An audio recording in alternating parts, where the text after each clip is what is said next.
छत्तीसगढ़ के गरियाबंद जिले का एक गांव है सुपेबेड़ा। ये गांव वैसे तो किसी आम गांव जैसा ही है, लेकिन अब यहां प्रशासनिक अधिकारियों का अमला जुटा है। वजह है सूबे के मुखिया विष्णुदेव साय का एक निर्देश। दरअसल छत्तीसगढ़ का ये सुपेबेड़ा गांव, जहां एक रहस्यमयी बीमारी है, यहां घर घर में किडनी की बीमारी के मरीज हैं और बीते कुछ सालों में न जाने कितनी जाने किडनी की बीमारियों की वजह से जा चुकी हैं। सरकारें आती रही, जाती रही, वादे हुए, दावे भी किए गए, ऐलान घोषणाएं भी हुई, लेकिन इस गांव की समस्या का, इसकी बीमारी का अब तक इलाज नहीं हो पाया था। अब आखिरकार प्रदेश की साय सरकार ने इस गांव की सुध ली है और उनके निर्देश के बाद अब NRHM के डायरेक्टर समेत सीनियर डॉक्टर्स और प्रशासनिक अधिकारियों की एक टीम इस गांव पहुंची, समस्या का समाधान तलाश रही है।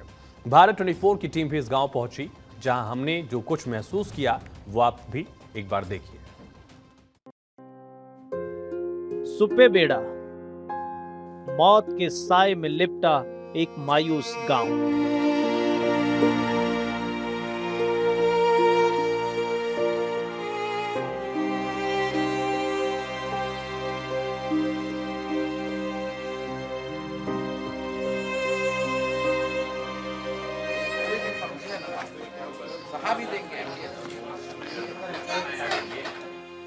साफ सुथरी सड़क से कुछ नीचे उतरकर जब गाड़ी पतली डामर रोड पर उतरती है तो किसी गांव में दाखिल होने का एहसास खुद ब खुद होने लगता है।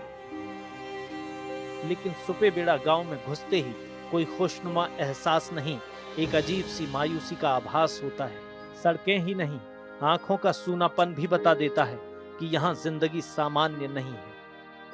सुपेबेड़ा मौत के खौफ में लिपटा एक मायूस सा गांव है। गरियाबंद जिले के इस गांव को एक अजीब सी बीमारी ने डंस लिया है। किडनी की वो रहस्यमयी बीमारी जो बीते 6 सालों में गांव के 96 लोगों की जान ले चुकी है। साल दर साल, महीने दर महीने यहाँ की दहलीजों से अर्थियां उठती रही। अर्थियों के साथ सवाल भी उठे, लेकिन सरकारों की दहलीज तक न ठीक से सवाल पहुंचे, न ही सुपेबेड़ा के लोगों का दर्द।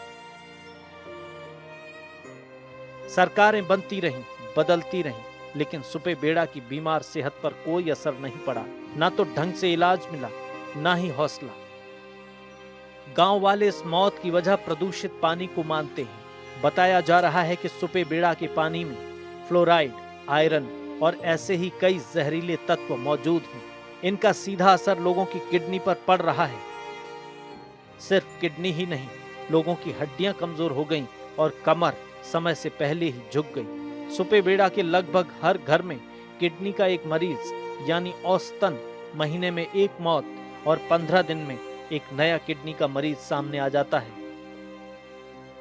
दिन पहले मेरे बड़े भाई किडनी प्रॉब्लम वाला व्यक्ति DK हॉस्पिटल में वहाँ एडमिट है, लेकिन आज सुबह 8 बजे उनका डिस्चार्ज हो चुका है। लेकिन यहाँ CMHO मैडम आई थी गरियाबंद से सुपेबेड़ा, और BMO सर, उनको भी मैं बोला कि उन्हें एम्बुलेंस की आवश्यकता है सर, तुरंत एम्बुलेंस भेजो बोलकर, लेकिन एम्बुलेंस भेजे नहीं। CMHO मैम बोले कि कुछ राशि भी भेज दो बोल के, वही काम भी नहीं हुआ। तो मैं खुद कहीं से जोड़ तोड़ करके 1500-1600 रुपया एक भेजा हूँ। उन लोग बस किराया करके हमारे गांव पहुंचने वाले हैं। कोई इसे राजकीय आपदा घोषित किए जाने की मांग कर रहा है, कोई फ्री और बेहतर इलाज की मांग कर रहा है, लेकिन सुपेबेड़ा की बेसिक प्रॉब्लम आज भी वही है। यहाँ के लोग आज भी वही प्रदूषित पानी पीने को मजबूर हैं। तो सरकार को कुछ ना कुछ सोचना पड़ेगा। ऑलरेडी यहाँ पे बोला गया है कि यहाँ का पानी ना दूषित है, यहाँ का पानी जहरीला है, यहाँ का मिट्टी में आर्सेनिक है, यहाँ के मिट्टी में आर्गन है। तो आपको उसको देखना है पहले। आप हमेशा हॉस्पिटल, डॉक्टर, एम्बुलेंस, ये क्या है भाई, ये क्या कर रहे हो आप? इसको सरकार ना सोचना पड़ेगा और जल्द से जल्द तेल नदी से शुद्ध पानी देना पड़ेगा। इससे पहले रमन सिंह की सरकार में गांव में एक वाटर फिल्टर प्लांट लगा था। लोगों को लगा था कि ये प्लांट उनके जख्मों पर मरहम का काम करेगा, लेकिन नतीजा सिफर ही रहा। इसके बाद कांग्रेस सरकार में भी स्थिति नहीं बदली। न तो किडनी मरीजों की संख्या घटी, न ही मौतों का सिलसिला। हालांकि अब साय सरकार में सुपेबेड़ा के लोगों की उम्मीद फिर जागी है। छत्तीसगढ़ की साय सरकार ने अपने पहले 6 महीने के कार्यकाल में ही सुपेबेड़ा के लिए एक बड़ा कदम उठाया है। सरकार ने इस गांव में किडनी की समस्या की वजह को समझने और उसके समाधान के लिए एक रिसर्च टीम गठित की है।